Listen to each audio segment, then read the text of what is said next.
दगड़ियों, देश में लोकसभा के चुनाव लगे हैं और ये चुनाव कम से कम एक ऐसी जमीन पर, एक ऐसे मैदान पर तो नहीं लड़े जा रहे हैं जो मैदान सभी दलों के लिए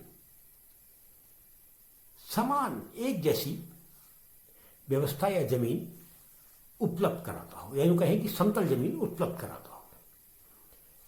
भारतीय जनता पार्टी 10 साल से सत्ता में है और बहुत से महत्वपूर्ण कानूनों को बदलकर, इलेक्टोरल बॉन्ड का जो कानून भारतीय जनता पार्टी लाई थी, उस कानून को लाने के बाद अकूत संपत्ति की मालिक भारतीय जनता पार्टी बनी है। ये अलग बात है कि सुप्रीम कोर्ट ने उस कानून को डिसमिस कर दिया है। जब वो कानून डिसमिस हो गए हैं तो जिन कानूनों को खत्म करके नया कानून लाया था वो स्वतः बहाल हो गए होंगे, या वो कानून के लोग जाने। इस पर भी बातचीत की जाएगी। लेकिन एक तरफ भारतीय जनता पार्टी के रूप में, जिसके पास जबरदस्त संगठन है, बहुत सारे संगठन हैं और अकूत दौलत है, संपत्ति है, साधन है, और पूरा का पूरा मीडिया है, कॉरपोरेट की छत्र छाया में वो पार्टी चुनाव मैदान में है। दूसरी तरफ कांग्रेस, जिसकी दयनीय हालत अभी थी राजस्थान में, तो उनके, जबकि कुछ दिन तक उनकी सरकार थी, कुछ दिन पहले तक, वहाँ उनके अध्यक्ष को कहना पड़ा कि मीडिया से कि आप उधार में भी अगर हमारे विज्ञापन छाप देंगे तो निश्चित हम आपका कर्जा लौटाएंगे। अगर हमारा कोई प्रत्याशी उधार में विज्ञापन छापने के लिए कहता है तो उसको छाप देना, कांग्रेस एक एक पाई लौटाएगी। तो एक हफ्ते से हिरासत में लिया गया है और चीज़ें आ रही हैं, बल के रूप में चीज़ें सामने आ रही हैं कि यदि ईडी की अदालत से जमानत मिल जाएगी तो सीबीआई तैयार बैठी है उनको गिरफ्तार करने के लिए। ये स्थिति कांग्रेस और आम आदमी पार्टी के लिए है कि महाराष्ट्र की सरकार किस तरीके से गिराई गई, कहीं से भी वो लोकतांत्रिक नहीं था। सर्वोच्च न्यायालय ने भी इसको माना। और भी बहुत कुछ। मणिपुर, आसाम में आपने देखा कि राहुल गांधी की यात्रा को रोकने के लिए क्या कुछ नहीं किया। वहाँ का कोई मुख्यमंत्री जो भी है उसने, मतलब एक अराजकता जैसा पूरा देश, इमरजेंसी से भी घातक कुछ है तो पूरे देश में दिखाई दे रहा है।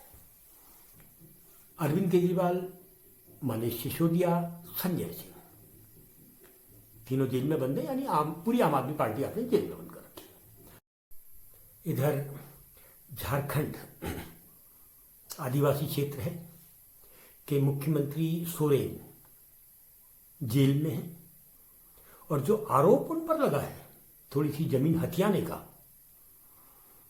सोरेन कहते हैं, वहां के लोग कहते हैं इनके पास कोई सबूत नहीं है। अब क्योंकि बेतहासा अधिकार आपने ईडी को दे रखे हैं तो उन अधिकारों का उपयोग करके मुख्यमंत्री सोरेन को आपने जेल में रखा हुआ है। इधर अरविंद केजरीवाल को मालूम था कि उसकी पार्टी को तोड़ना बहुत कठिन है, असंभव है। उन्होंने इस्तीफा नहीं दिया, उन्होंने कहा मैं जेल से सरकार चलाऊंगा। लेकिन झारखंड की स्थिति थोड़ा सा हटकर थी, तो झारखंड के सोरेन ने, मुख्यमंत्री ने, थोड़ी सी राजनीतिक चालाकी की और अपने ही पार्टी के एक वरिष्ठ विधायक को मुख्यमंत्री बनाकर स्वयं जेल चले गए। यानी सोरेन जानते थे कि जो खेल खेल रहे हैं वो बहुत बड़े किस्म के शैतान हैं, राजनीतिक शैतान। तो राजनीतिक शैतानियत से निपटने के लिए तो उन्होंने वही किया जो शैतान के मंसूबों पर पानी फेर जाता है। झारखंड के मुख्यमंत्री जेल में बंद हैं, दिल्ली के मुख्यमंत्री जेल में बंद हैं, दिल्ली के शिक्षा मंत्री जेल में बंद हैं और आम आदमी पार्टी के सांसद, तेज तर्रार सांसद जेल में बंद हैं। दिल्ली का मुख्यमंत्री आपने जेल में बंद कर रखा है। तो महान बड़े नेता, शिक्षा के क्षेत्र में पूरे विश्व में जिस आदमी ने एक संदेश दिया, नहीं एजुकेशन का ये तरीका भी हो सकता है जो सबके लिए हो, मनीष सिसोदिया, वो जेल में बंद है।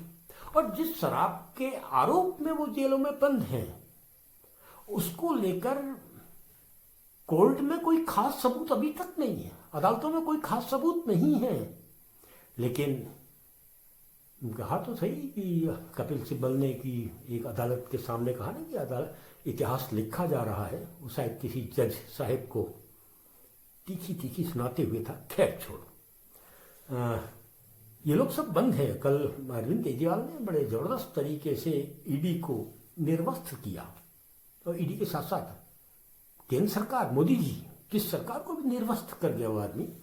आम आदमी पार्टी के नेता जो जेलों में हैं, संजय सिंह हो या सिसोदिया या अरविंद, उनके तेवरों को देखकर दुष्यंत की एक पंक्ति तो याद आती ही है कि अब मुस्कुरा रहे हैं मुंडेरों पर कुछ दिए, कहते हैं आधियों को इधर भेज दीजिए।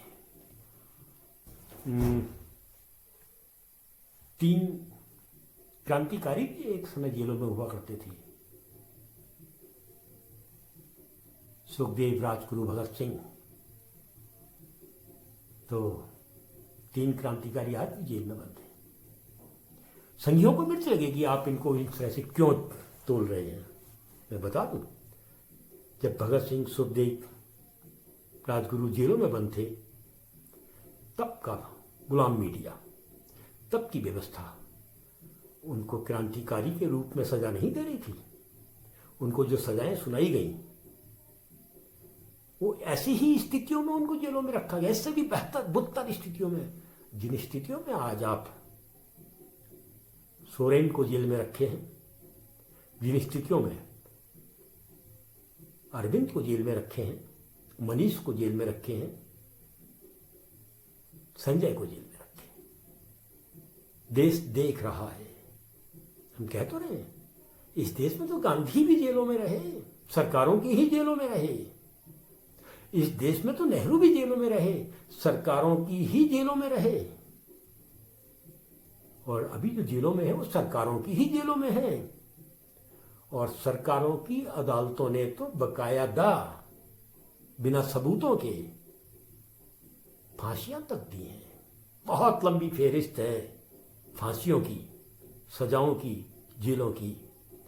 वो तब भी कहते थे मुस्कुराते हुए, आंधियों को इधर भेज दीजिए। और आज भी कह रहे हैं कि आंधियों को इधर भेज दीजिए। फिर मिलता हूं दगड़ियों।